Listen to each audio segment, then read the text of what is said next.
पाहता लोचनी सुख झाले हो साजनी तो हा विठ्ठल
शेवट वर्षी जसा सत्याचे दिवस वाढत जातील तशी अध्यात्मामध्ये दृष्टी वाढत जावी याच्यासाठी काही नियम आपल्या संत लोकांनी घालून दिलेले आहेत, संतांनी घालून दिलेले आहेत, महात्म्यांनी घालून दिलेले आहेत. त्या पद्धतीनं की ज्या पद्धतीनं प्रवचनामध्ये स्थितप्रज्ञ पाहिलं तर आता त्या स्थितप्रज्ञा पद्धतीनं ती स्थितप्रज्ञ का असावं याचं उत्तर, त्या स्थितप्रज्ञ झाल्यानंतर काय मिळतं याचं उत्तर रोजच्या अभंगामध्ये आजच्या जे रोज आपण जो म्हणतो अभंग त्यामध्ये विशेष करून अभंगाकडे बघताना काकड्याचा अभंग म्हणून बघितलं जातं.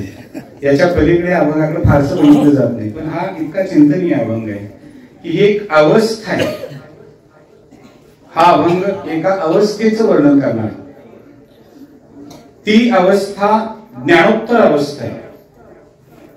भक्ती परिपूर्ण झालेली आहे, ज्ञान परिपूर्ण झालेलं आहे. जी अवस्था प्राप्त झाली त्या अवस्थेचं वर्णन मौली करतात. म्हणून अभंग आहे संत श्रेष्ठ ज्ञानोबा माऊली. या माध्यमातून जर बघितलं आपण तर आपल्या ध्यानात येईल पहिली गोष्ट ती म्हणजे ज्ञानोबा माऊलींनी इतकं सुंदर वर्णन केलेलं आहे की जे योगी लोक याच्यासाठी आयुष्य घालवतात तरी त्यांना मिळत नाही. कारण योग भ्रष्ट झालेली अनेक उदाहरणं आपल्याकडे आहेत. त्याच्यामुळे त्यांना मिळत नाही. ते मला मिळालं. एवढंच नाही, ते बघताना मी माझ्या हातामध्ये भक्ती आहे आणि दुसऱ्या हातामध्ये ज्ञान आहे. या दोन माध्यमातून मी पुढे चाललो म्हणतात.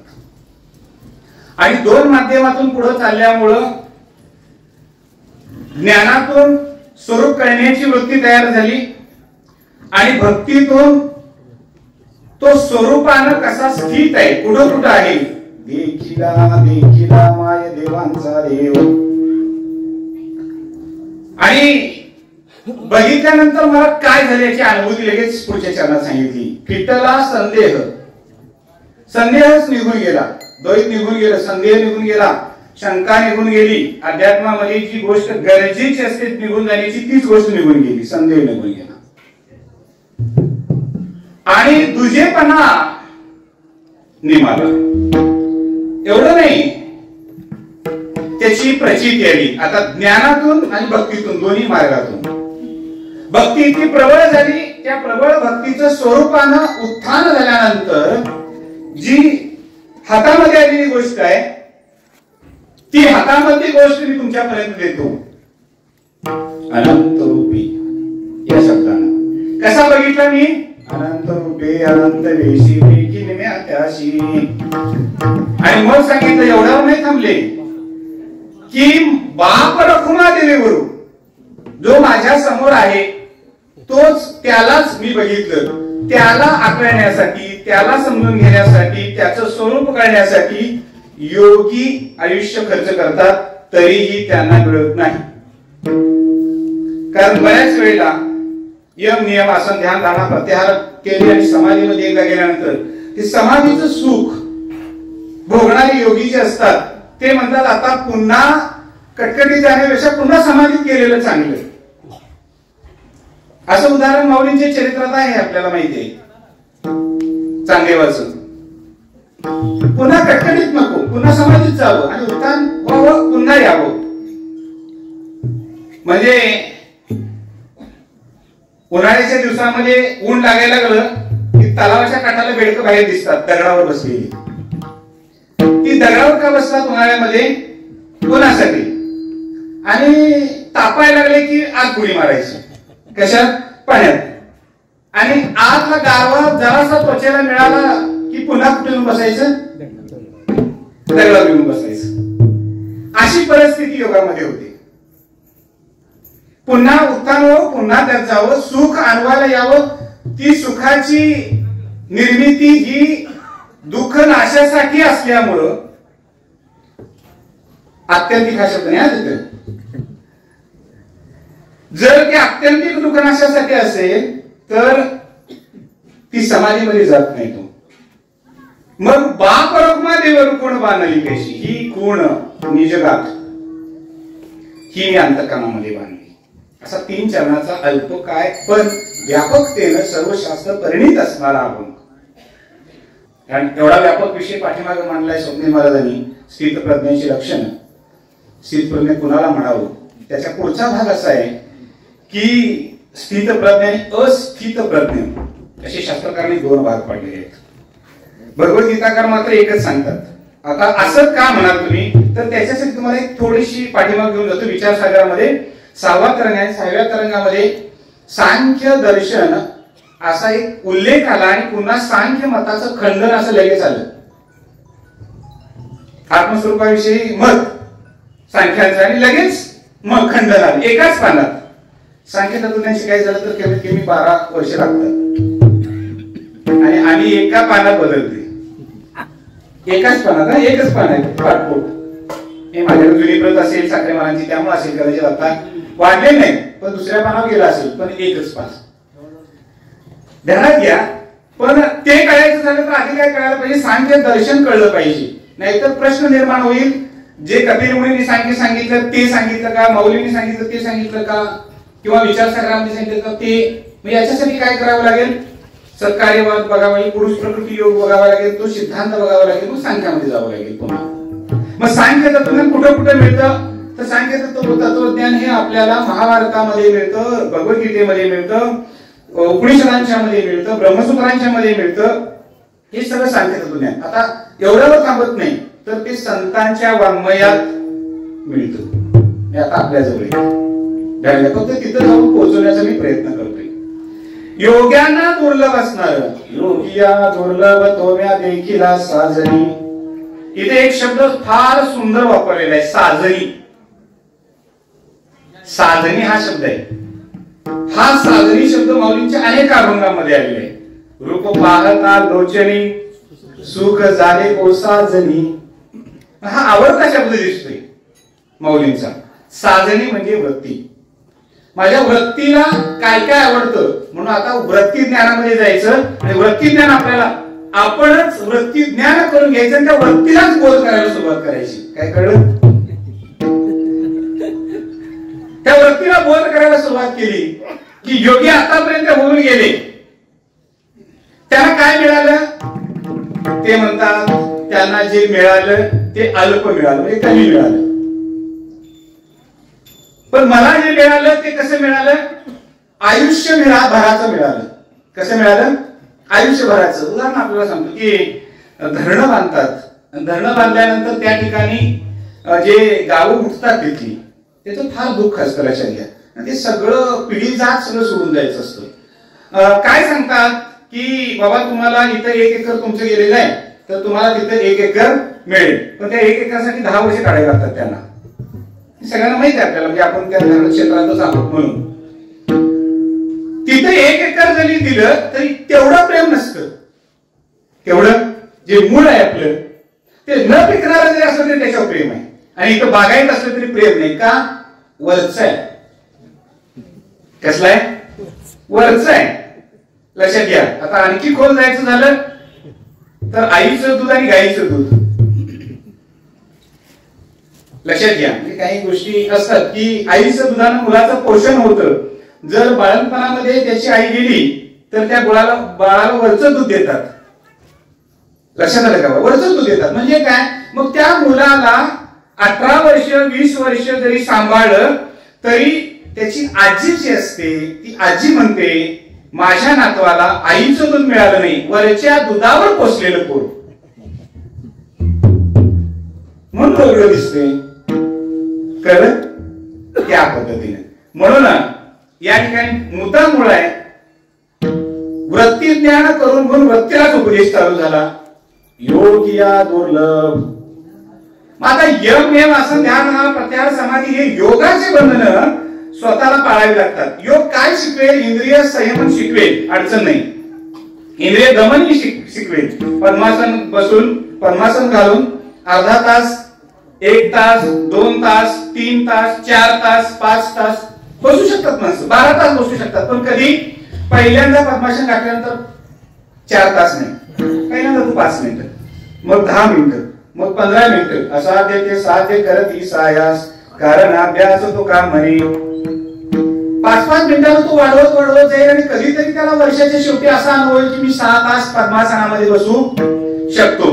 म्हणून पारायणला 3 तास जर कंटिन्यू बसायचं झालं तर रोज कमीत कमी घरात असलं पाहिजे. म्हणजे मागे हवायला लागत नाही. आमची मांडी का हलते? आम्हाला त्याचा सराव नाही. काय ज्ञानेश्वरी बदलली नाही? आम्हाला सराव नाही. आम्ही सराव करून घेतला नाही. तसं योग आता करणं आम्हाला शक्य नाही. कारण का? माऊलीनेच उत्तर दिलं. योग याग विधी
दंभ धर्म दंभ कशामुळं? जरा कर्तव्य धर्म या शब्दानं. योग याग विधी येण हे सिद्धी तुला प्राप्त होणार नाही, पण वाया मात्र जाणार. कारण त्यामुळे दंभ निर्माण होणार. कशामुळे वाया गेला? दंभ निर्माण झाला म्हणून वाया गेला. लक्षात घ्या. आता आपल्याला माहिती आहे, म्हणजे स्वतःशी स्वतः बंधनं तयार करतो. मी वरती ज्ञानामध्ये आपल्याला सांगतोय. लक्षात घ्या. आपल्याला पूर्वी, आताच मला या 10 वर्षात सांगत नाही, त्याच्या पूर्वीच एक उदाहरण सांगतो. आपल्या लक्षात येईल की सर्वसाधारणपणे गुढी उभा राहिली की त्या दिवशी शेताला जायचं असतं. शेत आहे काय बघायला. कामाची सुरुवात म्हणून काय करायचं? पण पोळ्या खायला झोपताय का नाही? आणि नेमकी कसं असतं बघा, सकाळी 12च्या खायला असतो लिंब आणि 12 नंतर खायला असतात पोळ्या. कितीही टाळायचा प्रयत्न केला, शुभ दिवशी झोपताय. झोपताय का नाही सांगा? शुभ दिवशीच. पण पूर्वीची आमची माणसं जी होती ती काय करायची? टिकाव, पाल, खोर, बुट्टी घ्यायची, शेतात जायची. काय काम करायचं? काही काम करायचं नाही, पण धानायचं. काय? बांध धानायचं. दगड हे काढायचे, ढेकळं काढायची, बांध रचत घ्यायचं. त्या दिवशी होत नाही तो, पण कार्याला शुभस्य शीघ्रम. कार्याला सुरुवात केली. आता मृग नक्षत्र चालू झाले. हे बांध घालून झालंय सगळं. आता मृग नक्षत्र चालू झाले. आता ते काय करतात? तुरी टोकण्याला चालू करतात. नाही, भुईमुगाचं रान असलं किंवा भाताचं रान असलं तर ते काय करतात? तुरी टोकतात. ते जागी जागी जागी ते जे धानलेला बांध आहे तो लिपला जातो. त्याला लिपणे हा शब्द आहे. लिपला जातो आणि त्याच्यावर जागी जागी जागी तुरी टोकल्या जातात. अशी दाट तुरी टोकल्या जातात. कशासाठी? प्रश्न कळला का नाही अजून? तुरी टोकल्या जातात कशासाठी? बांध लिपायचा नाही, तुरी टोकण्या नाही कधी. आता हत्ती गावात लावले, ते ना वाट लागली आमची. हाती गावात काय लावायचं? शेजारच्याच येऊन हे चांगलं म्हणून. कारण तो कापून घे म्हणून सांगत असतो. हे म्हणते मला सवड नाही, 4 दिवसांनी घेतो तोपर्यंत गुरुद्वारा ते खाली त्याची सही बंद वर यायची. पण तूर ही गोष्ट आमची पूर्वज कशी शेत करत होते बघा. तूर मोडली तरी दुसरीकडे जात नव्हती, या बांधावर थांबायची. कळलं का? म्हणजे जी माती आहे ती धरून ठेवण्याची ताकद त्या तुरीच्या मुळात आहे. दुसऱ्याला त्रास द्यायचा नाही. आणि तिसरी गोष्ट, 4 पायी होत्या. कळलं का? 4 पायी होत्या सांग्याला वर, घरच्या तुरी म्हणून. आता हत्ती गवत लावले. म्हणजे आता तुम्हाला अनुभव आहे म्हणून मी उदाहरण सांगितलं 10 वर्षापूर्वीच. आता हत्ती गवत लावले. पाय ठेवला की तो गड्डा खाली घसरून येतोय. येतोय की नाही? गड्डा खाली घसरून येतोय. म्हणजे त्यालाही मुळं आहेत, यालाही मुळं आहेत. पण तुरीची मुळं जिकडं माती जास्त असते तिकडं सरकत असतात आणि हत्ती गवताची मुळं पुन्हा पुन्हा वरच्या दिशेने वर येत असतात. वरच येतात ती. ध्यानात येते का? मी काय सांगतोय उदाहरण. तसं योग याग केला हाती गावात, पुन्हा लागेल 2 वर्षांका असना, पुन्हा लागेल, पर्याय नाही. आणि तुरी टोकांना क्वचित सानं पडलं तर धानायचं पुढच्या वर्षी. सानं पडणे काय अर्थ माहिती तुम्हाला? क्वचित सानं पडलं तर धानायचं, नाही तर धानायची गरज नाही. पुन्हा आहे ती मुळं जातात निघून आणि पुन्हा नवीन सुरुवात होती. आता एक ध्यानात घ्या, अल्पकाळ चालणारा प्रयोग हितकारक असतो का दीर्घकाळ चालणारा प्रयोग? दीर्घकाळ चालणारा प्रयोग. 1 किलो पेढं खाल्लेलं चांगले का 1 किलो चिरमुरं खाल्लेलं चांगलं? कुठलं चांगलं? 1 किलो पेढ्याच्या दरात 1 पोतं चिरमुरं येते. बरोबर आहे? मग ते चांगलं का हे चांगलं? हे खिशात पण दोन्ही जाते. नेहरूच असलं तर. आताच्या पोरांच्या खिशात जायत नाही, किसच नाही. नेहरूच्या दोन्ही खिशात घातल्या तर 1 किलो जातात की नाही? आणि पोतं चिरमुऱ्याचं डोक्यावरूनच न्यायला लागणार, नाहीतर काकून न्यायला लागणार. मग खाल्लेलं कोणतं चांगलं? इष्ट आणि पौष्टिक असणारं चांगलं असतं. म्हणून महाराज म्हणतात की इतक्या तीव्रतेने आपण गेलं पाहिजे की अनेक गोष्टी करण्यामध्ये व्यर्थता आहे, एक गोष्ट करण्यामध्ये हित आहे, पण ती कोणती हिताची गोष्ट ते कळायला पाहिजे. म्हणून महाराज म्हणतात नाना साधनांच्या केल्या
योग्यांना दुर्लभ आहे. समजा योग मिळालाच तर काय होईल? योग अभ्यास सिद्धी रोधती वाटा, नाना साधनांच्या केल्या खटपटा. सगळ्या खटपटा चालल्यात. एक ग्रंथ शिकावा, परिपूर्ण असावा. एक ग्रंथ शिकायचा पण त्यात परिपूर्ण व्हावं. अनेक ग्रंथ शिकायला लागलो तर कशातच, त्याला मराठी एक म्हण आहे, एक ना धड एक शिका पण चांगलं शिका. पण ते काय शिकायचे कळलं पाहिजे, काय खायचे कळलं पाहिजे. चिरमुऱ्याचं पोतं ठेवलंय म्हणून दिसतंय मोठं, पण पौष्टिकता 1 किलो पेढे एवढी नाही. मग काय कशामध्ये हात गेला पाहिजे? पेढ्याकडे हात गेला पाहिजे, तिकडे लक्ष गेलं पाहिजे, ती वृत्तीला ज्ञान झालं पाहिजे, हे खरंय हे खोट आहे. अशा पद्धतीनं वृत्ती ज्ञानाच्या सम्यकतेकडे गेलं पाहिजे. म्हणून सिद्धी मोदती वाटा योग अभ्यास आहे. पण महाराज म्हणतात धन्य आनंदाची सापडली वेळ. आनंदाची वेळ सापडली का? तेने संत सज्जन भेटले सुखाळ. संत सज्जनाने मला हे दाखवलं म्हणून योग्य दुर्लभ. दोन्या देखिला साजनी. कारण माझ्या मागे कोण आहे? रविदीप हिरा धाविती देखणी अदृश्य दर्शनी. ते माझ्या पाठीमागे आहे. ते नुसते सहज नाही. ज्ञानदेव मरे निवृत्ती निर्गुण.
त्याने काय दिलं असा प्रश्न केला. गुरु काय दिलं तुम्हाला? ते म्हणतात ज्ञानदेव म्हणे निवृत्ती निर्गुण. आता निवृत्ती निर्गुण आणि निर्गुण भगवंताचं स्वरूप काय आहे बघा. दिधले संपूर्ण माझ्या हाती, माझ्या हातामध्ये संपूर्ण दिलं, शिल्लक काय ठेवलं नाही. म्हणून योग्य दुर्लभ तुम्ही देखील असं. म्हणून मला योग करण्याची आवश्यकता भासली नाही. लक्षात घ्या. कारण का त्या भक्ती प्रेम सुखामध्ये इतका मी राहून गेलो की माझी वृत्ती ही निवृत्त झाली. जनन दिशे तेथी. आता या स्वरूप लक्षणामध्ये आपण बघतोय ते म्हणजे अनिर्वचनीय प्रेम स्वरूपम. नारदी भक्तिसूत्र, त्या भक्तिसूत्रातील 51वे सूत्र आहे. अनिर्वचनीय प्रेम स्वरूपम. कसं आहे अनिर्वचनीय प्रेम स्वरूपम? मी बोलू शकत नाही, मी बोलू शकत नाही एवढाच. असं कसं? मग आता पुढचा त्याच्यामध्ये अनिर्वचनीय प्रेम स्वरूपम 51वे सूत्र आणि 52वे सूत्र भक्तिसूत्रात नारदी भक्तिसूत्रामध्ये येतं ते म्हणजे मुखास्वादनम. मुखास्वादनम काय शब्द आहे?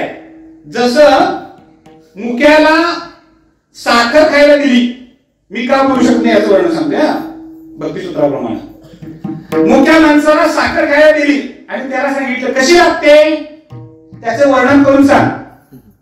कुणाला दिली? मुक्याला दिली. त्याबद्दल काका सांगतात, गुरु काका कशा घ्या म्हणजे का चौफेर संतांच्या मध्ये जावं याचा अर्थ तुम्हाला सांगतोय. पुढा सांख्य दर्शन, तत्वज्ञान किंवा भक्तिसूत्र ही सर्व संतांनी आपल्या वाङ्मयामध्ये आणली. एवढी सोपी आणली करून, एवढी सोपी करून दाखवलेली आहे. सहज मुखिया साखर चाखावया दिलेली, बोलताही बोले बोलविला. मुख्य माणसाला साखर चाखायला दिली. हे भक्तिसूत्रातलं नारदीय भक्तिसूत्रातलं 52वे सूत्र आहे आणि ते त्याच्या अभंग आहे गोडवाकांचा. साखर चाखायला ती बोलता बोलवेना तसं मी काय वर्णन करू म्हटले त्याचं. म्हणून अनिर्वचनीय प्रेम स्वरूप असंच त्याचं वर्णन आहे. त्याच्या पलीकडे जाता येणार. सामान्यतः आपल्या लक्षात येईल आईचं प्रेम, मुलावरचं आईचं प्रेम. कुणाला विचारायचं? आईलाच विचारायचं. आईला विचारायचं काय ग आई तुझं मुलावरचं प्रेम कसं आहे? ती म्हणणार मला सांगता येणार नाही. आता दोघी आया एकत्र बसलेत आणि एकमेकाच्या चर्चा अशी चालली की माझं मुलावर किती प्रेम आहे, ती म्हणते माझं मुलावर किती प्रेम आहे. आणि त्या ठिकाणी दुसरी एक स्त्री आहे जिला अपत्य नाही. मग ती लग्न झालेलं नसेल किंवा अपत्य नसेल अशी स्त्री तिथं आहे. ती काय करायला लागलेली आहे? यांची चर्चा बराच वेळ ऐकायला लागली. ती म्हणली तुमच्या पोरांचं गारानं बंद करा, यात मला इंटरेस्ट नाही. कारण तिला त्या प्रेमाची लक्षणच कळली नाही किंवा कळणार नाही. कळणार का कळणार नाही? तिच्याकडे ते वात्सल्य नावाची गोष्ट नाही. मी आईची शब्द सांगतोय, मम्मीचं नाही. आज मम्मी जी असते तीच संसाराच्या लेकीचं वाटोळं लावते. लेकीचा संसार उद्ध्वस्त करायला आई कारणीभूत आहे, जी मम्मी रूपाने आली. आता याची सकाळची बातमी जरा वाचून बघा. त्याच्यात आलेली आहे की हजारो मुलींचा संसार आईने उद्ध्वस्त केला. बातमी ऐकून कसं वाटते सांगा. कारण फोन तास तास 2-2 तास 3-3 तास. त्यामुळं मुलगी नांदायला गेली की ती सासरची कधीच होत नाही. का सासरची होत नाही? आईचा फोन सारखा असतो. मुलगी नांदायला गेल्यानंतर माहेरच्यानी मुलगीला कधी फोन करायचा नाही, कधीच करायचा नाही. विश्वास आहे म्हणून दिली ना, अजिबात फोन करायचा नाही. विश्वास नसेल कुटुंबावर त्या द्यायचीच नाही मुलगी. कशाला त्यांच्या घराचं वाळवण करता? लक्षात घ्या, मी मुद्दाम हे शब्द वापरतोय कारण जर सकाळी दुपारी संध्याकाळी आईचा फोन येत असेल तर ती मुलगी आईच्याच प्रेमात राहते. ती पतीच्या प्रेमात कधी राहत नाही. ती सासरवाडीच्या दिरांच्या प्रेमात राहत नाही, सासऱ्याच्या प्रेमात राहत नाही, सासूवर प्रेम करायला शिकत नाही. कारण तिला प्रेमाची जी भूक असते इति प्रेम वचनीयम मनुष्य प्राणी हा प्रेमास भुकेलेला असतो आणि त्याच्यामुळे ती गरज कुठेतरी ती भागवत असतो माणूस, प्रत्येक माणूस. मग ती तर मुलगी घर सुटला असते, तिला प्रेमाची भूक असते. ती प्रेमाची भूक आईच्या उभेनं सासून भागवायची असते, वडिलांच्या रूपानं सासऱ्यानं भागवायची असते, पतीनं भागवायची असते. या सगळ्यामध्ये जेव्हा ती एकरूप होते त्यावेळेला त्या कुटुंबानं त्रास जरी दिला तर ती आईला एक शब्द सांगत नाही, कारण ती म्हणते माझं प्रेम त्या कुटुंबावर आहे. कळी प्रेम रक्षणा भक्ती कशी असते. मग आई आणि मुलगी यांचा जसा संबंध, आई आणि अपत्य मूल यांचा जसा संबंध आहे, ती आई सांगू शकत नाही माझं मुलावर प्रेम कसं आहे, काय वर्णन करून सांगणार आहे. आईवर निबंध लिहायला येतो, पण आईला मुलावर असणाऱ्या प्रेमाचा निबंध लिही म्हटलं एकही वाक्य लिहायला येत नाही. प्राध्यापक असली आई तरीही, आई प्राध्यापक असली, पीएचडी जरी असली तरी सुद्धा त्या आईला, त्या स्त्रीला सांगायचं तुम्हाला जे मुलं आहे किंवा मुलगा आहे किंवा मुलगी आहे त्याच्यावर तुमचं जे प्रेम आहे त्याबद्दल एक निबंध लिहा. नाही मग लिहिताच येणार नाही, अनिर्वचनीय. कळलं. आणि प्रेम स्वरूपम. आता एक ध्यानात घ्या की जसं भारतीय संप्रदायामध्ये स्वीकारतात, म्हणजे गुरु शिष्याला माळ घालतात आणि दीक्षा देतात, तसा एक दीक्षा देण्याचा कार्यक्रम चालू होता आणि तो जरा वेगळ्या मार्गाने चालू होता. तिथे दीक्षा घेण्यासाठी अनेक लोक आले होते, त्याच्यात एक महिलाही होती. ती महिला एकटी होती, अनेक महिला होत्या, पण त्याच्यात जी आई झालेली महिला आहे ती होती. आणि तिचं जे बाळ होतं ते अगदी 3-3.5 वर्षाचं बाळ तिच्या पतीने घेतलेलं होतं ते खांद्यावर, आणि तो त्या मठाच्या बाहेरच्या बाजूला होता. ते दीक्षा द्यायच्या अगोदर ते आचार्य सगळ्या व्यवस्था, पद्धती, नियम, काय खायचं काय खायचं नाही सगळं नियम सांगत होते. जवळजवळ 1.5-1.5 त्यांचं ते आख्यान चालू होतं. प्रवचन म्हणून नाही, आम्ही आख्यान चालू होतं. आणि ते आख्यान चालू असताना सगळे शांत ऐकत होते, पण या स्त्रीचं लक्ष लागत नव्हतं. ती सारखी मागं बघायची, इकडं तिकडं बघायची. मग इकडं तिकडं बघताना पाठीमागच्या बाजूला तिच्या पतीनं बघितलं आणि तो जवळ येऊन म्हणला तू अजिबात लक्ष देऊ नको, त्या मुलाला मी सांभाळतोय, ते रडत जरी असलं तरी तू लक्ष देऊ नको, तुझं तू ऐक काय सांगतात ते. ती थोडा वेळ थांबली, पण लक्ष मात्र तिकडे जायचं. आता शेकडो माणसं तिथं, 100 माणसं बसलेली होती, त्याच्यात 25 स्त्रिया होत्या. त्या कुणालाही त्या मुलाचं रडणं ऐकू गेलं नाही. कुणाला गेलं? फक्त आईला गेलं. लक्षात घे, फक्त आईला. आता ती महिला उठली आणि पडदिशी आपल्या बाळाला घ्यायला गेली, त्यावेळेला तो पती बाळाला देईना, म्हटला नाही नाही असू दे, माझ्याकडेच असू दे, माझ्याकडेच असू दे, तू बस जा. एवढ्यात ते ब्रह्मचारी आश्रमाचा एक शिष्य होता, तो आला आणि तो म्हणला अहो माऊली असू दे, मूल त्यांच्याजवळ, तुम्ही जाऊन बसा, कारण आता दीक्षा देण्याची वेळ अगदी जवळ आली. ती म्हणली आमच्या दोघांचं चालेल, त्यात तुझं काय काम आहे, कारण तुला अपत्याचं प्रेम काय करणार ते आईलाच करणार.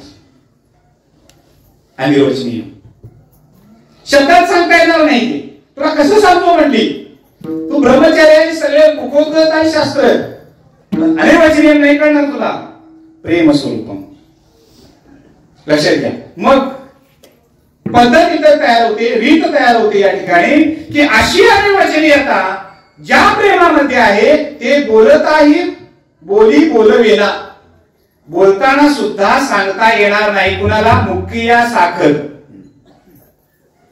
मुख्या माणसाला साखर खायला दिली तर बोलता जशी त्याला येणार नाही, चव सांगता येणार नाही, त्या पद्धतीनं त्या भगवंताकडे जसं आईचं प्रेम मुलावर राहतं तसं या वृत्तीचं प्रेम, भक्ताच्या वृत्तीचं प्रेम भगवंतावर जातं. त्यावेळेला त्याच वर्णन त्या भक्ताला करता येत नाही. म्हणून हे साधनी तोम्या देखीला कसा बघितला? पाहता पाहता, बघता बघता. कसा बघितला? पाहता पाहता. म्हणजे काय? 2 वेळा पाहता पाहता म्हणजे एक आठवला नाही म्हणून. पाहता पाहता पुनरुक्ती आली, पण नुकती पुनरुक्ती नाही. तर या ठिकाणी सांगितलं आधीपासून बघत होतो, आत्ताही बघत आहे. आता विषय सगळा दृष्टीचा चालू आहे. मग 3 प्रकारनं ज्ञानदृष्टी, भावदृष्टी आणि विवेक दृष्टी. ज्ञान चक्षु, विवेक चक्षु आणि भाव चक्षु यानं बघायला सुरुवात केली. असं मी बघायला लागलो, कारण माझ्या पाठीमागे कोण आहे? लिहिले संपूर्ण माझ्या हाती, हे ना निवृत्तीनाथ माझ्या पाठीमागे आहे, म्हणून मी लागलो बघायला. आता हे बघत असताना नुकतं बघितलं नाही की संदेह फिटून बघितला. पाहताना इतका पाहायला लागलो, दिसत होतं. आधी काय दिसत होतं? द्वैत दिसत होतं. आता ते दिसायचं बंद झालं. कसं दिसायचं बंद झालं असं विचारलं. कसं काय दिसायचं बंद झालं? देखत होतो आधी मागे पुढे सकळ, मग ही दृष्टी गेली वरी आले पडळ, तिमिर कोदले से वाढे वाढता प्रबळ, भीत मी झालो देवा काय झाल्याचे फळ, आता मज दृष्टी देई पांडुरंग माय बापा. देखत होतो, आताही देखायला बघायला लागलो. पण हे पाहता पाहता मना न पुरे धनी मला हे पाहणं सुद्धा एवढं आवडायला लागलं. आता ते पाहणं बंद करावं असं वाटेल असं झालं. आता स्वरूप ज्ञान चालू झालं. ते पाहणं मला बंद करावं असं वाटायला नको, बघतच बसावं, फक्त बघत बसावं. डोळा तुझे रूप तुझं बघतच बसावं असं, कारण योगी त्यासाठी योग करत होते. आता इतकं बघायला लागलो. आता हे बघताना देखिला बघता काय बघितलं? बघता बघायला मिळालं ते एकच गोष्ट बघायला मिळेल. माय देवांचा देव, तो देवादी देव म्हणजे देवांचा देव, त्याला मी बघितला. संदेह विरहित बघितला. आता संदेह कुठला होता? अहममत्वाचं लवडसवडी याच्यामध्ये होता. आता तो संदेह निघून गेला. म्हणजे काय? तरी दोन्ही पादव वेळी जैसा तंतु एक अंबरी, तैसा मी वाचोनी चराचरी जाणतीना, आधी ब्रह्मा करुणी शेवटी मशक धरुणी. आता आहे, पूर्वी होता, पुढं असणार आहे, हे समजतं माझे. एवढंच नाही तर हे बघताना तंतु एक अंबरी उदाहरण दिलं. जसं वस्त्र आहे, या वस्त्रामध्ये धागा आता दिसत नाही. काय धागा नाही? धागा जोडूनच. तरी दोन्ही पालवी जैसा तंतु एक अंबरी. एका धाग्यानंच वस्त्र तयार झालं, पण धागा रूपाने दिसायचं बंद झालं. ते कशाने दिसायला लागलं? वस्त्र रूपाने दिसायला लागलं. काय धागे? आता शर्ट काढल्या पांढरा त्याऐवजी पांढरं धागं गुंडळून आलं तर अडचण काय आहे? काय अडचण आहे? काहीच अडचण नाही.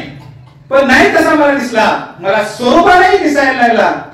आणि हे भाग्य योग्यांच्या मध्ये नाही, ते मला दिसालं. आणि ते दिसण्यासाठी मी एक गोष्ट केली, त्याला वारकरी संप्रदायाची संहिता म्हणतात. वारकरी संप्रदायाची एक संहिता आहे, त्यामध्ये द्वैत बंध तोडणे हा एक प्रयोग वापरला जातो. कसा? द्वैत बाजूला करून बघितला. आणि ती वारकरी संप्रदायामध्ये पाऊल ठेवणाऱ्या माणसाची पहिली पायरी किंवा पहिली खूण असते. ती पहिली खूण महाराज सांगतात, द्वैत सारोने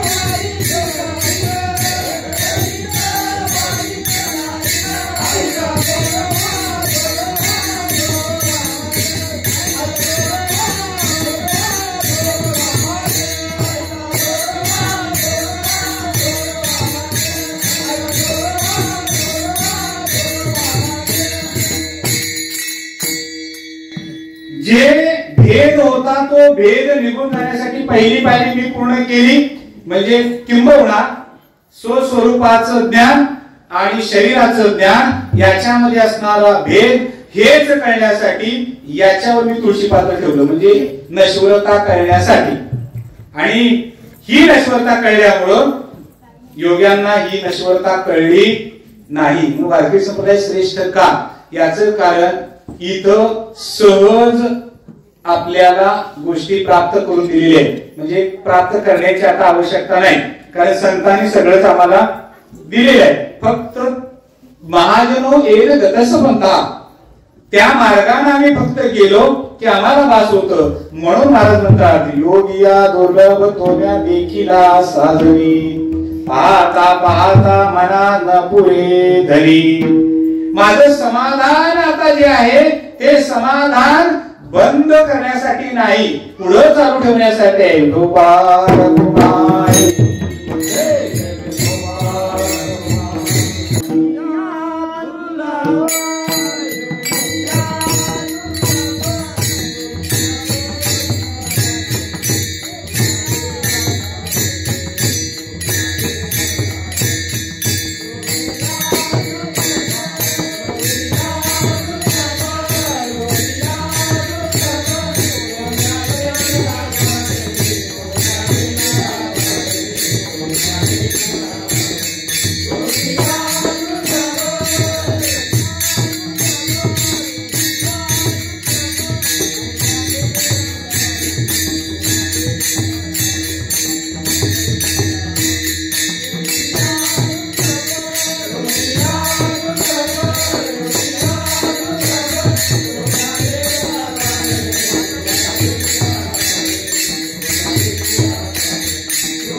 देखिला देखिला माय देवांचा देव. कोण बघितला? देवांचा देव. त्याला आदि देव असा शब्द आहे. ज्याच्यापासून ज्यांची उत्पत्ती, त्याला मी बघितला. आता तो कसा होता?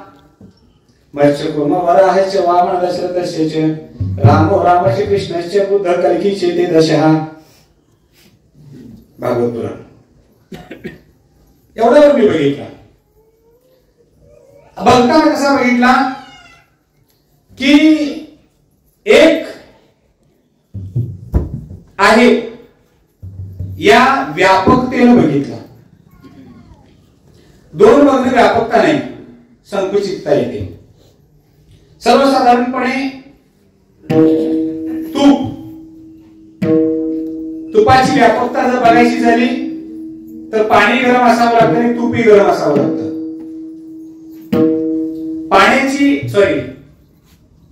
तेलाची व्यापकता बघायची झाली, पाणी गरमही चालतं आणि गारही चालतं. कळलं? गुरुत्वज्ञ काय आहे बघा. तूप थंड पाण्यामध्ये, उकळलेलं तूप चमचावर थंड पाण्यात टाकायचं, तिची गुठळी तयार होते. व्यापकता कळत नाही. गरम पाण्यात टाकले ती व्यापकता कळते. तेल थंड असू दे, पाणी गरम असू दे, त्याच्यात 2 तेल टाकून बघा किंवा 1 चमचावर टाकून बघा, त्याची व्यापकता कळते. पसरण्याचा भाव लगेच तयार होतो.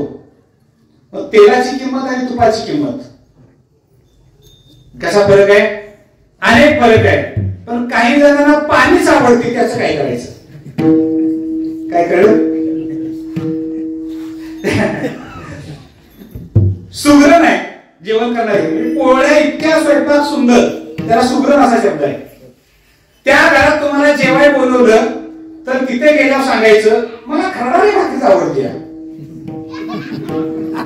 कुणाजवळ सांगायला लागलाय? सुगरणीच्या घरात. अरे तिने जेवाय बोलवलंय, तिच्या हातच्या पोळ्या, तिच्या हातचा स्वयंपाक. सुगरण म्हटल्यानंतर अतिशय उत्तम. कुठलाही पदार्थ सांगितला तर खरडा काय, मिरच्या तुझ्या घरात नाहीत, इथे मिरच्या मागायला लागल्या. माणसं अशी असतात, म्हणजे जत्राला गेली तरी तिकडे वेगळं, तिकडे आली तरी वेगळं. इथं म्हणतात खरडा भाकरी दिली तरी अरे सुगरण आहे, माग ना, करून घालायची ताकद आहे. सुगरण आहे म्हणजे कौशल्य आहे करायचं, तरी दरिद्र्यासारखं मागणं. दारिद्र्य त्याला म्हणायचं. लक्षात घ्या, वृत्तीचं जे दारिद्र्य असतं असू नये तसं. माऊली म्हणतात पाणी आवडतेच ना. मग आम्ही विज्ञानवादी माणसं असे म्हणायला लागलो, ज्याचा त्याच्या गुणधर्माप्रमाणे जे ते मागतय. दुसरं काय? तांबडा पांढरा कुणी मागावा? ज्याला अध्यात्माची चव माहिती नाही त्याला मागावा, त्याला त्याची चव. तुझे वांछील प्राणी जात. लक्षात घ्या, मी विषय फक्त सुचवून जातो पाटील महाराज की पुढच्या वेळा प्रवचन करताना फक्त बसायला नाव ठेवा. एकच ओळी द्यायची एका वक्त्याला. फार व्यापक आहे बसायला सुद्धा, म्हणजे कळावं काय त्यात आहे गम्य. याचा अर्थ असा होतो, गायीची कृष्ण हरव्या का वागरावी शोभणी मारू ऐसे नेनच एका करू तो हे जैसे. तहान भागवण्यासाठी पाणी आहे, पण आवडते पाणी. आया पाण्यावरून पाहुवे तू तपी गुण कीर आहे परी बिना काय हो यास तीर्थ. त्याला तेच आवडते ना. अरे तेच जीवन आहे त्याचं. त्याच्याबद्दल तुला वाईट वाटायची गरज नाही. मासा पाण्यातच का राहतोय, तू एका पाण्यात जाऊन बघ, मग कळते का राहतोय ते. त्याचं स्वरूप आहे. त्याला तुपाच्या बॅरलमध्ये सोडलं तर तो जगणार नाही. कारण त्याच्या शरीरानं, त्याच्या वृत्तीनं, त्याच्या इंद्रियांनी स्वीकारलेले गुणधर्म पाण्याचेच आहेत. तसे बद्ध अवस्थेमध्ये असताना साधक बद्धतेच्यामध्ये इतका गुंतलेला आहे, पण मुक्ततेकडे येण्यासाठी त्याने थोडा तरी प्रयत्न केला का पाहिजे का नाही? तो प्रयत्न कुठपर्यंत असला पाहिजे? न पुरे तरी इथपर्यंत. एकदा त्याला बघायला लागलं की न पुरे अवताराच्या राशी तो हा भाविते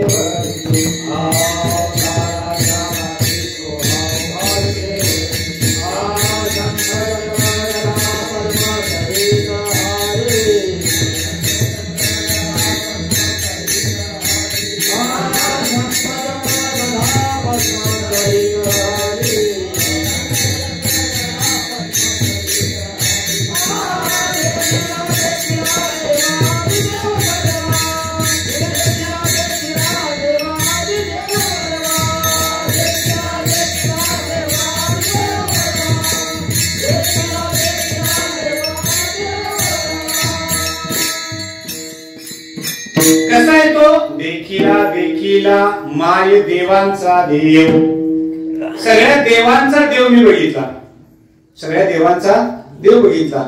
कसा तर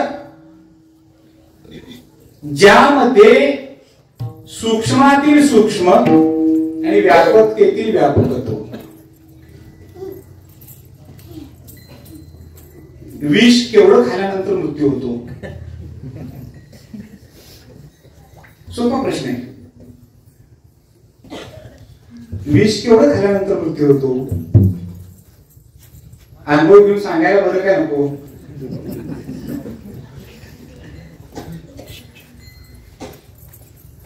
विष कळते ना सगळ्यांना विष कसं असतं ते? हा, म्हणजे केवढं खाल्यानंतर, म्हणजे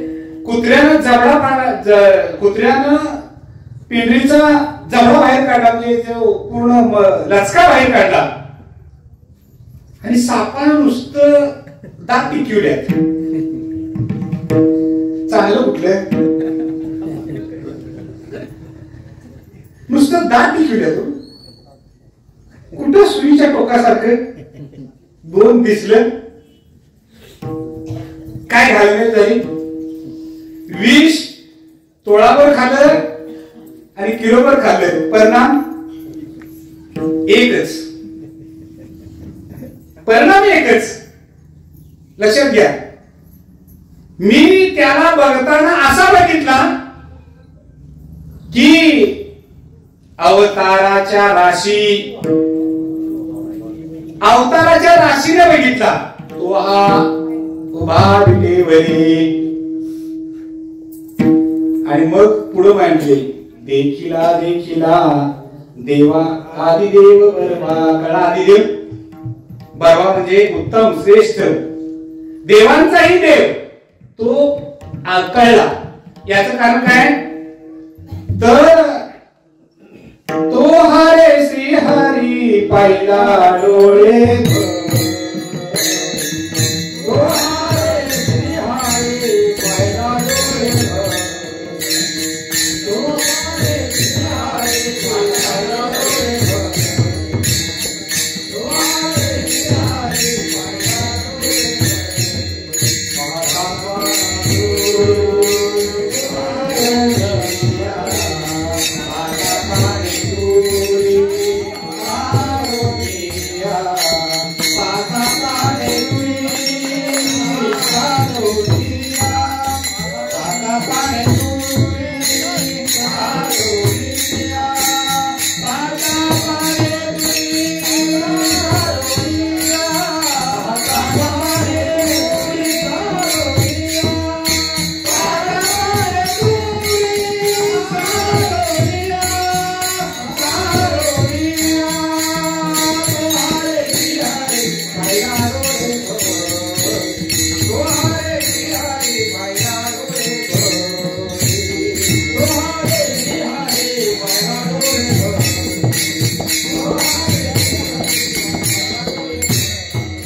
देखिला माय देवांचा देव. संदेह मिटला. आता संदेह होता कोणता? जो सगळीकडे बघतोय तो तोच आहे का? मग माऊलीच उत्तर देतात तो तोच नाही, किंबहुना तो समोर आहे, तो तुझ्याजवळ आहे. सत्य ज्ञानानंत गगनाचे प्रावण, नाही रूप गुणवर्ण जेते, तो हारे श्रीहरी पाहिला डोळे भरी. पाहता पाहणे दुई. आता पाठीमाग पाहत होतो ते द्वैताने पाहत होतो, आता द्वैत गेलं, मग शिल्लक काय राहिलं? अद्वैत. द्वैताचा भाग म्हणजेच अद्वैताचा स्वीकार. आता अद्वैताचा स्वीकार झाला, मला तो दिसायला लागला. आता तो दिसताना फक्त समोर बघताना पाहिला डोळे भरी, पाहता पाणे दुई सारोनिया.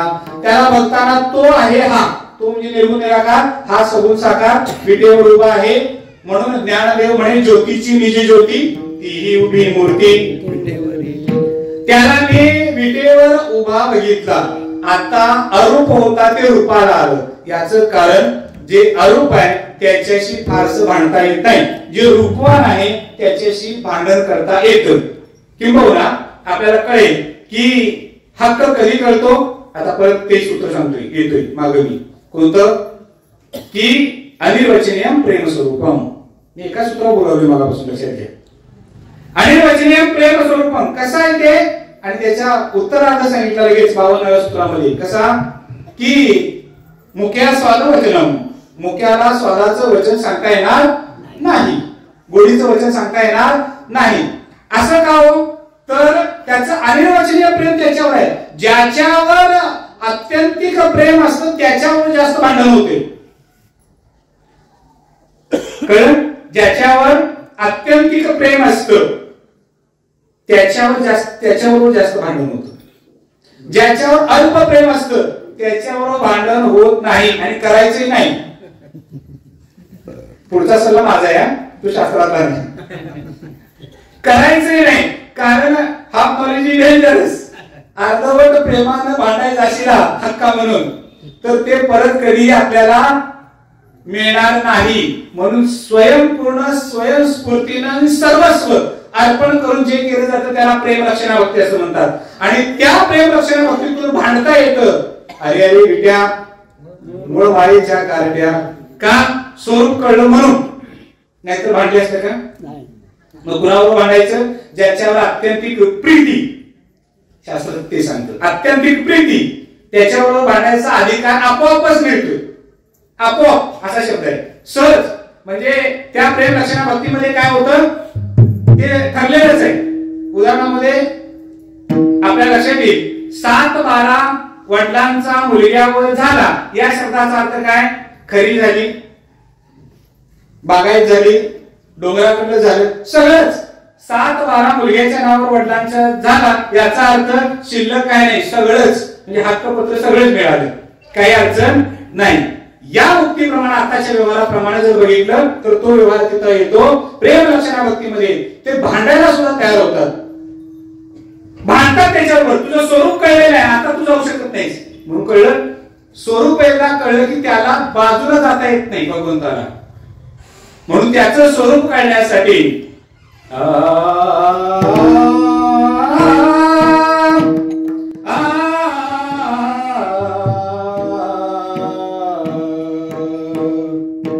तुझा माझा देवा कारे वैराग, तुझा माझा देवा तुझा माझा देवा कारे वैराग, तुझा माझा देवा कारे वैराग. दुःखाचे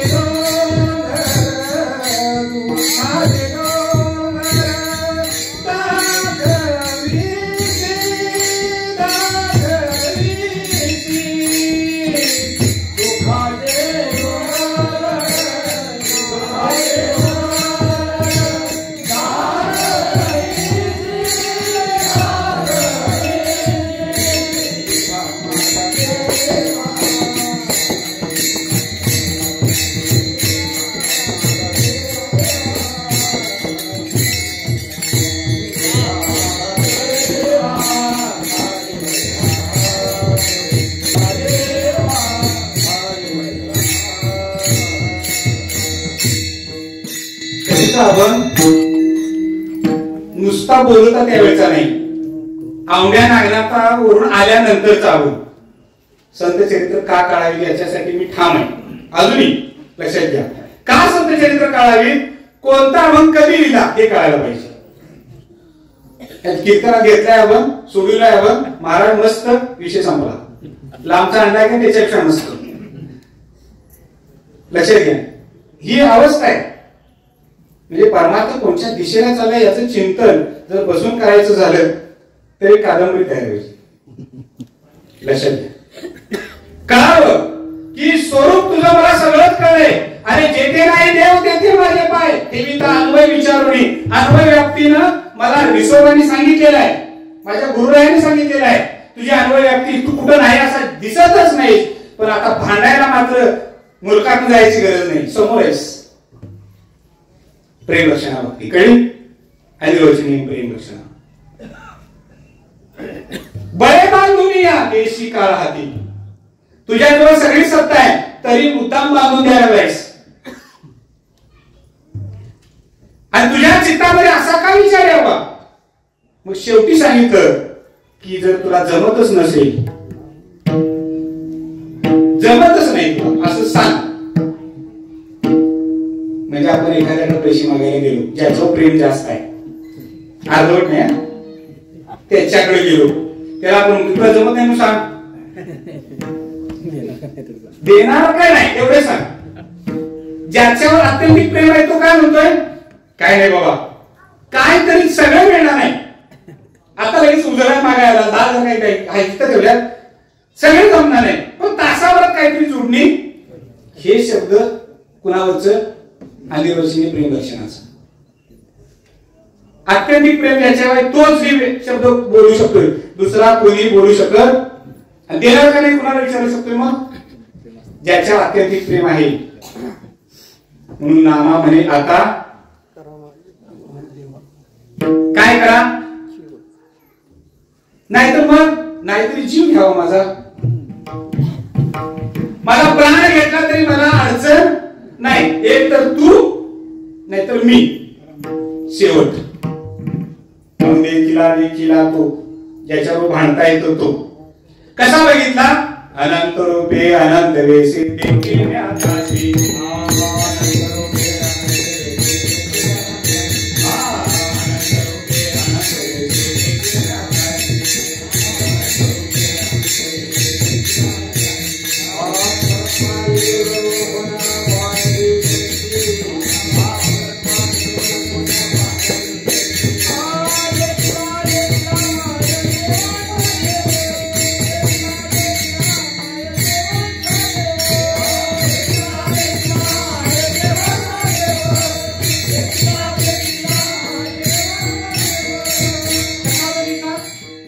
अनंत रूपी, अनंत शब्द घातलाय, 10 नाही नुसतं.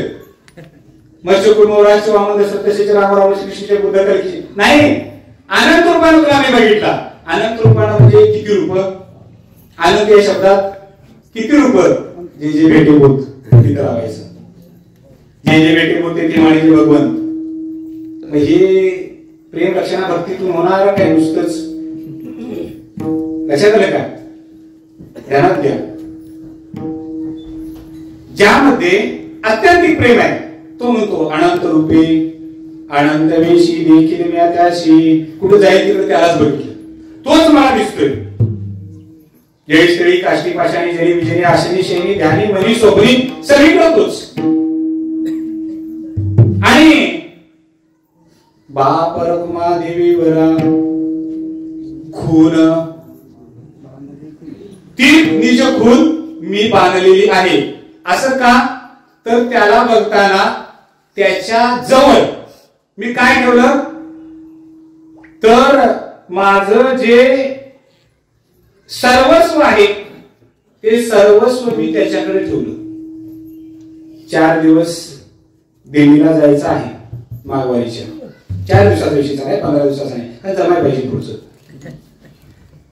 घरातली सगळी जायची आहेत. गावात सगळ्यांना माहित आहे मागच्या दिवाळीला यांनाच बोनस जास्त आलाय, त्याच्यामुळे यांनी सगळ्यात जास्त पिवळ्याची खरेदी केलेली आहे. पिवळं म्हणजे कळते ना, हा, सोन्याची खरेदी सगळ्यात जास्त यांनी केलेली आहे. आता 4 दिवस जायचं आहे. किल्ली तर घेऊन जाता येत नाही, मग किल्ली कुणाकडे द्यायची, कुणाकडे देणार, प्रश्न कळला? किल्ली कुणाकडे द्यायची आणि कुणाकडे देणार? कुणाकडे देणार? आत्यंतिक विश्वास. का असत नाही शास्त्रावर आमचा आत्यंतिक विश्वास? का असत नाही आमच्या गुरूंच्यावर शब्द बोलताना त्यांच्यावर आत्यंतिक विश्वास? का असत नाही संतांच्या शब्दावर आत्यंतिक विश्वास? द्यायला चावी त्यांच्याकडे. त्यांच्याकडे जीवनाची चावी दिली की याच्यात पिवळं पांढरं ठेवा, काही ठेवा, घर जरी भरलेलं असलं तरी कसपट इकडे तिकडे होणार नाही. निर्धास कसा राहतो? निर्धास राहतो. आणि निर्धास राहताना नुसता निर्धास नाही, मी त्याला दिलंय म्हणून इथून दिले. कुठून? इथून. आता कोठे जावे मन तुझे जन देखलिया.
सगळं भाग आणि सीन सगळा गेला. तुझे चरण देखलिया अनंत होतास तो. अनंत रूपानं बघितला तुला म्हणजे अनंत रूप तुझी समजली. अनंत वेशी देखील म्या त्यासी. आता ज्यांनी मला निज खून दाखवली ती खूणगाठ इतकी चांगली बसली की आता इथून बाजूला ढिलं होत नाही. ढिलं होत नाही म्हणतात का तर भाग गेला सीन गेला. अवघा झाला आनंद. आनंद झाला त्याला बघताना नुकत्या यावर बघितलं नाही. अनंत ब्रह्मांडे उदरी अनंत ब्रह्मांडे उदरी हरिहा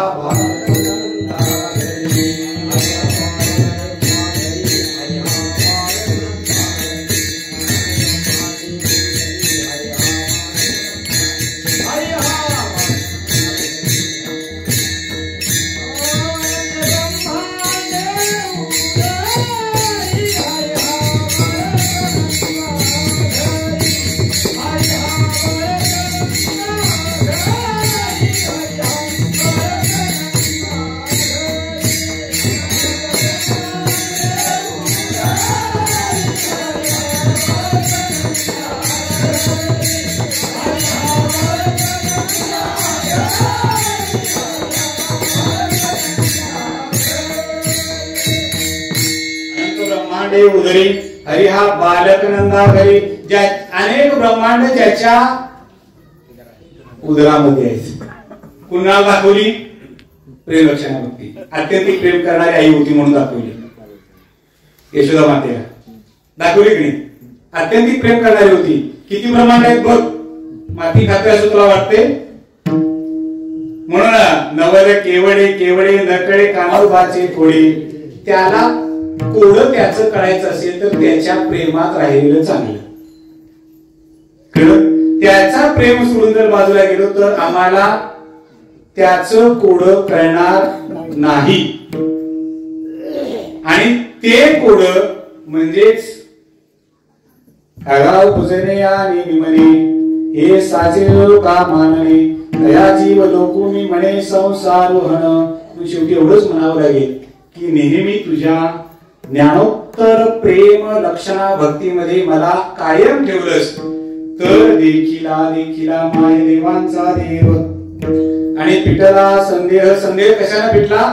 ज्ञानी आणि भक्ती या दोन्ही एकमेकांमध्ये हातामध्ये हात घालून चालले की भक्ती तिथपर्यंत नेऊन पोहोचण्यास समर्थ राहते आणि ज्ञान येणाऱ्या अडचणी बाजूला करायला चालू करते. म्हणून दोन्ही गोष्टी पाहिजे. नुसती भक्ती चालत नाही नुसतं ज्ञानही चालत नाही. ज्ञानही पाहिजे आणि भक्ती पाहिजे. ज्ञानाचा पुरस्कार नुसतं करणार भक्ती नसेल तर नाही चालणार. दोन्ही असतील तरच देखिला देखिला माय देवांचा देव. त्याला बघावं स्वरूपाने बघावं तेच स्वरूप आहे असं त्याच्यासाठीच त्याच्यावर अत्यंतिक प्रेम करावं. ज्ञानेश्वर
देखिला देखिला माय देवांचा देव विठला संदेह निमाले तुझे पण भेदभाव अंतःकरणातून निघून जावा अद्वैत भक्ती तत्वज्ञान अंतःकरणामध्ये मुळावी हीच परमेश्वरचरणी प्रार्थना जवळजवळ सप्ताहामध्ये विशेष करून सर्वजण आपण आलात अनेक गावचे लोक आलात त्याबद्दल सर्वांची मनापासून सर्वांना मी धन्यवाद देतो।